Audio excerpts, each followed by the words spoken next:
Hello दोस्तों, मैं आज आप लोग के बीच भीमराव अंबेडकर जी की जीवनी लेकर आया हूं, तो कहानी में अंत तक बने रहिए।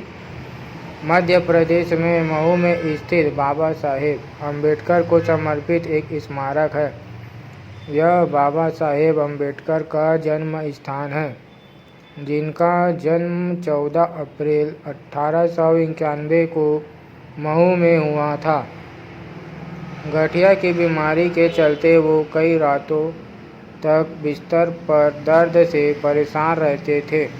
जब हम बाबा साहेब अम्बेडकर की ज़िंदगी के आखिरी कुछ घंटों के बारे में बात करते हैं तो पता चलता है कि उनकी सेहत किस कदर बिगड़ी हुई थी।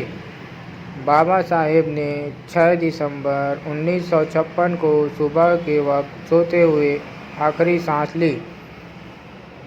डॉक्टर भीमराव अंबेडकर को डायबिटीज़, ब्लड प्रेशर, न्यूराइटिस और अर्थराइटिस जैसी बीमारियां थी। यहाँ पे डॉक्टर भीमराव अंबेडकर जी ने छुआछूत ख़त्म किया और संविधान लिखा। तो उस संविधान के बारे में हम आपको वीडियो में बताएंगे, तो वीडियो में आप अंत तक बने रहिए। तो आइए अब हम संविधान की तरफ चलते हैं। उन्होंने दलितों के लिए राजनीतिक अधिकारों की तथा सामाजिक स्वतंत्रता की वकालत की और भारत के निर्माण में उनका महत्वपूर्ण योगदान रहा। हिंदू धर्म में व्याप्त कुरीतियों और छुआछूत की प्रथा से तंग आकर सन 1956 में उन्होंने बौद्ध धर्म अपना लिया।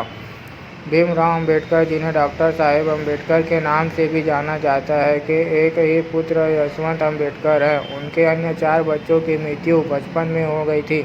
अंबेडकर ने 2 शादियां की। उनकी पहली पत्नी रामाबाई अंबेडकर तथा दूसरी पत्नी सविता अंबेडकर थी। तो आप यहाँ पर वीडियो में उनके फैमिली के बारे में जाना। अब आइए हम संविधान के बारे में बताते हैं। अंबेडकर जयंती, जिसे भीम जयंती के नाम से भी जाना जाता है, हर साल 14 अप्रैल को मनाई जाती है। स्वतंत्र भारत के पहले कानून मंत्री और भारतीय संविधान के प्रमुख वास्तुकार डॉक्टर भीमराव अंबेडकर रामजी अंबेडकर की स्मृति का सम्मान करती है।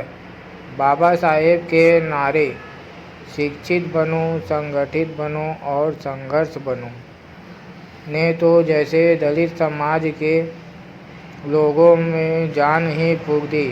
उनके इस नारे से प्रेरणा लेते हुए दलित समाज के लोगों ने संघर्ष किया।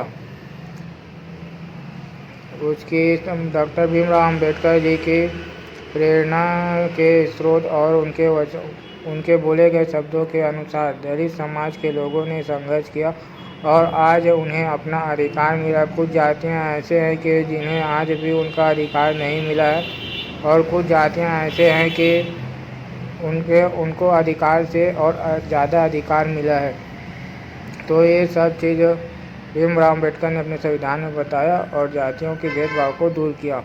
डॉक्टर भीमराव अंबेडकर के पास 32 डिग्रियाँ थी और उन्हें 9 भाषाओं का ज्ञान था।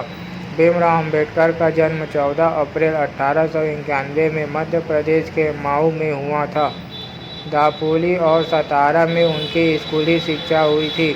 साल 1908 में उन्होंने एफिलेट स्कूल से मैट्रिक की परीक्षा पास की थी। बाबा साहेब और बौद्ध धर्म को ही इसलिए चुना क्योंकि उनका मानना था कि यह धर्म प्रज्ञा और करुणा प्रदान करता है, साथ ही समता का संदेश देता है। इनकी बदौलत इंसान एक अच्छा और सम्मानजनक जीवन जी सकता है। अंबेडकर को नवंबर एक विद्वान के रूप में जाना जाता है क्योंकि उन्होंने शिक्षा के क्षेत्र में बहुत कुछ किया था। इस महान व्यक्ति ने 64 विषयों में स्नातकोत्तर की डिग्री हासिल की। अंबेडकर सबसे बड़े विद्वान माने जाते हैं। भीमराव अंबेडकर जितने पढ़े हुए थे कि वो सबसे बड़े विद्वान माने जाते थे। अंबेडकर ने कोरेगांव को दलित स्वाभिमान का प्रतीक बनाया। बाबा साहेब महार समाज के मन में स्वाभिमान और अस्मिता पैदा करना चाहते थे, इसलिए उन्होंने इस लड़ाई और जीत को एक प्रतीक बनाया। विश्व की सबसे बड़ी जयंती अम्बेडकर जयंती मानी जाती है क्योंकि यह सिर्फ भारत में ही नहीं विश्व भर में मनाई जाती है। भीमराव रामजी अम्बेडकर 14 अप्रैल 1891, 6 दिसंबर 1956 डॉक्टर बाबा साहेब अम्बेडकर नाम से लोकप्रिय भारतीय बहुज्ञ विधिवेत्ता, अर्थशास्त्री, राजनीतिक लेखक और समाज सुधारक थे। उन्होंने दलित बौद्ध आंदोलन को प्रेरित किया और अछूतों से होने वाले सामाजिक भेदभाव के विरुद्ध अभियान चलाया था। उन्होंने श्रमिकों, किसानों और महिलाओं के अधिकारों का समर्थन भी किया था। वे स्वतंत्र भारत के प्रथम विधि एवं न्याय मंत्री, भारतीय संविधान के जनक एवं भारत गणराज्य के निर्माता में से एक थे। तो यहाँ पे डॉक्टर भीमराव अंबेडकर जी ने बहुत सारे कार्य किए हैं, इसलिए उसकी जयंती मनाई जाती है। अगर आपको जानकारी अच्छी लगे तो वीडियो को सब्सक्राइब, लाइक, कमेंट और शेयर करें। मैं ऐसे वीडियो अपने चैनल